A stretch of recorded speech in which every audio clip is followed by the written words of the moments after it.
안녕하세요. 한의학 박사 정은하 원장입니다. 오늘은 성장에 관련된 오해들을 먼저 알아보고 키 성장 치료는 어떻게 하는지에 대해서 알려드리겠습니다. 키는 유전이라 개선시킬 방법이 없지 않나요? 네, 체질이라는 얘기를 많이 들어보셨을 겁니다. 부모의 체형, 골격, 기질 등을 물려받는 것을 체질이라고 하는데, 체질이 유전되듯 키 역시 유전의 영향을 많이 받습니다. 하지만 키와 유전과의 관계에 대한 여러 연구들이 있는데, 그 결과는 30에서 70% 정도로 다양해서 환경의 영향도 무시할 수 없음을 보여줍니다. 실제 임상에서 유전을 뛰어넘어 정말 잘 키운 아이들도 보고, 유전만 믿고 있다가 결국 치료 시기도 놓치고 작은 키로 멈춘 아이들도 봅니다. 저 역시도 두 딸을 유전 키보다 더 키우기도 했고요. 수면, 움직임, 영양, 스트레스 등과 같은 환경적인 요인들을 잘 관리하면서 노력하면 현재 예상되는 키보다 조금이라도 더 크게 키울 수 있으니 좋은 습관을 길러 건강한 아이로 잘 키우시기 바랍니다. 남자아이들은 늦게까지 자라니까 좀 두고 봐도 되지 않을까요? 요즘 부쩍 남자 중학생들이 내원하는 경우가 늘었는데요. 대부분의 부모님들이 코로나 때문에 정말 심각한 질환이 아니면 아이들을 데리고 클리닉을 찾기가 좀 그랬다 그러시더라고요. 또 남자아이인데 늦게라도 크겠지, 조금만 더 지켜봐도 되겠지 했다는 겁니다. 그런데 최근 들어 너무 안 자라는 것 같아서 이제 검사도 하고 도움을 줄 수 있는 치료가 있다면 해야겠다고 오셨다는 거예요. 남자아이라도 중학생인데 최근 6개월 정도에 자라는 게 너무 더뎌요 한다면 성장판이 얼마 안 남아있을 가능성이 큽니다. 여자아이들만 성조수증이 있는 것이 아니고 남자아이들도 성조수증이 증가 추세에 있습니다. 또 성조수증이 아니더라도 부모님 세대보다는 모든 신체 발달이 평균 2년 정도 더 빠릅니다. 그러니 건강검진 한다 생각하시고 초등 저학년을 넘기지 않고 남자아이들도 성장 관련 검사를 하시기 바랍니다. 그리고 한번 해봤으니 됐다가 아니라 1년에 1, 2회 정도는 정기검진 하시고 문제가 있다면 전문가의 의견에 따라 검진과 치료를 하셔서 후회 없게 키우시기 바랍니다. 여자아이들은 초경을 하면 키가 멈춘다면서요. 제가 진료를 하면서 가장 많이 듣는 질문 중 하나인데요. 초경을 하면 키가 안 자란다고 알고 계시는 분들이 계신데 그렇지 않습니다. 물론 초경 전까지 자라던 키 성장 속도보다 일반적으로 더뎌지는 건 맞지만 그때도 노력 여하에 따라 결과는 천차만별입니다. 대개 초경을 할 때 성장판 검사를 해보면 뼈나이가 평균 만 12에서 13세 사이 정도인데요. 그 정도 뼈나이일 때 이후 자랄 수 있는 키가 5에서 7cm 정도가 됩니다. 초경을 할 때 뼈나이가 평균 뼈나이보다 어리면 어릴수록 이후 키 성장 가능성은 좀 더 높고, 뼈나이가 많으면 많을수록 이후 키 성장은 훨씬 어려워질 수 있습니다. 그래서 초경 당시에 뼈나이 검사를 해보는 것이 중요하고, 그 검사 결과 예상되는 키보다 좀 더 잘 키우려면 환경적인 관리와 적절한 치료를 할 것을 권장합니다. 초경 이후에도 적절한 관리와 치료가 병행된다면 10에서 15cm 정도까지 키울 수도 있으니 건강하게 관리해 주시기 바랍니다. 성장판 검사는 한 번만 해보면 될까요? 남자아이들은 늦게까지 큰다고 하는 것만 믿고 있다가 성장판이 거의 닫힌 상태에서 오는 안타까운 경우에 대해서 얘기를 한 적이 있죠. 이런 경우 한 번도 성장판 검사를 안 해본 케이스보다 유치원이나 초등 저학년 때 한 번 해봤더니 예상키가 평균 이상으로 나온다며 마음 푹 놓고 계셨던 케이스가 훨씬 많습니다. 우리 아들은 성장판 검사 이후에 예상키가 170 후반 이상은 된다고 했으니까 중학생인 지금은 작지만 많이 늦게 자랄 건가 보다 하고 마음을 놓고 있다가 성장의 기회를 잃어버리게 된 거죠. 어린 나이에 성장판 검사를 통해 확인한 예측키는 성장하면서 변수가 너무 많아서 최종 결과도 그럴 것이다 생각하면 안 되는 경우가 많습니다.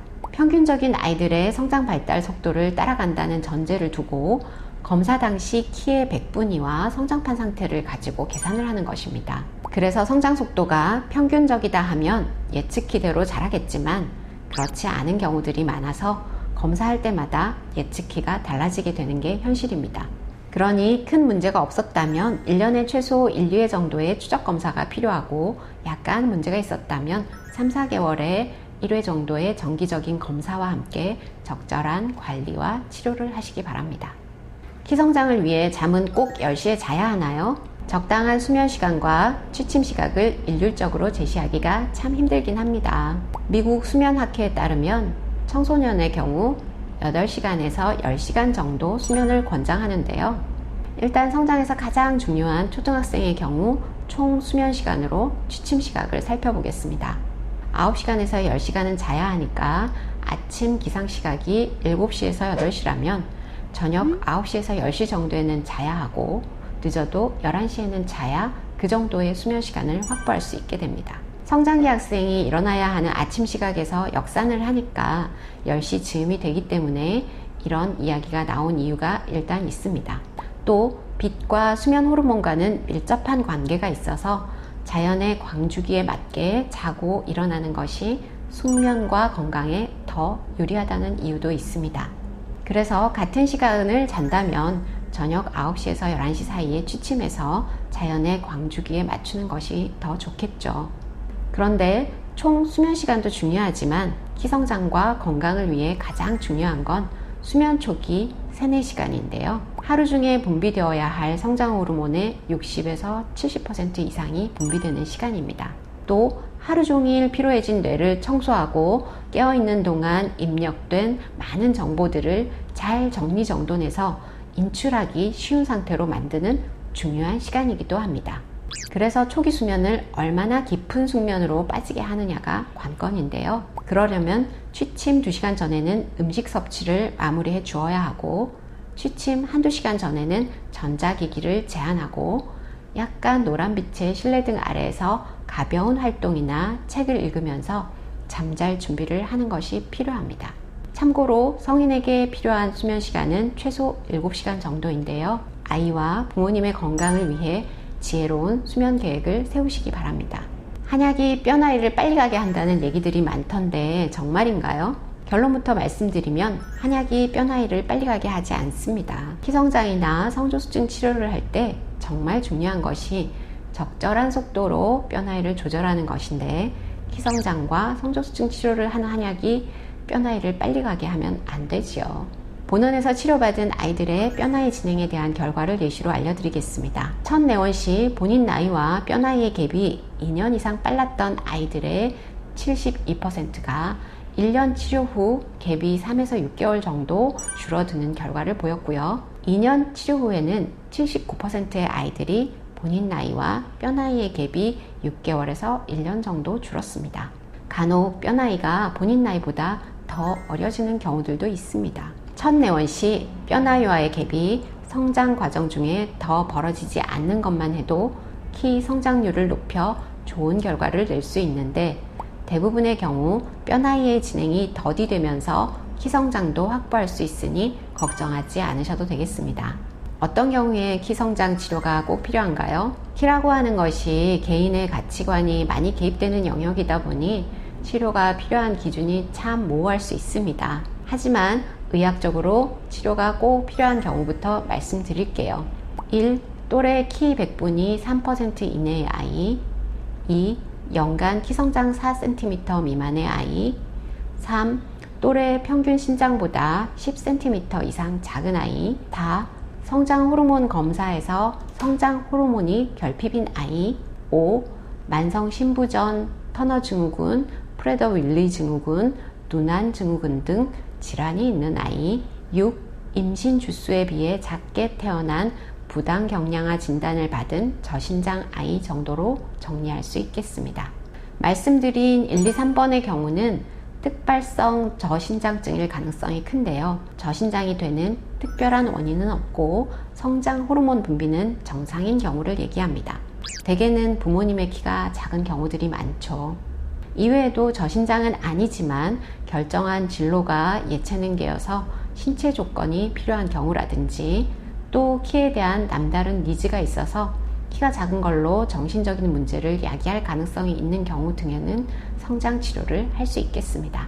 마지막으로 성장과 따로 생각할 수 없는 성조수증 치료를 하는 경우 키 성장이 예상보다 잘 안 되면서 최종 키의 손실이 예측될 때도 키 성장에 대한 보조적인 치료를 해주어야 합니다. 키성장 치료는 어떻게 하나요? 성조숙증, 성장, 성적은 부모님들이 우리 아이들의 문제 중 가장 관심 있는 문제들이죠. 그래서 키성장에 좋다는 영양제들도 정말 많이 먹이고 계시던데요. 영양제는 정확히 얘기하면 건강기능식품으로 전문 의약품이 아님을 알고 너무 큰 기대를 하지 않는 것이 맞습니다. 성장지연이나 성장장애를 치료하는 방법 역시 양의학적으로는 성장주사가 있고 한의학적으로는 한약치료가 있습니다. 성장주사는 매일 또는 일주일 단위로 자기 전에 자가로 주사를 하게 되는데요. 성장호르몬 결핍이 있거나 질환에 의한 저신장증에는 효과가 확실히 있는데 특발성 저신장의 경우는 효과를 보장할 수 없는 부분이 있어서 신중히 생각하고 결정하셔야 합니다.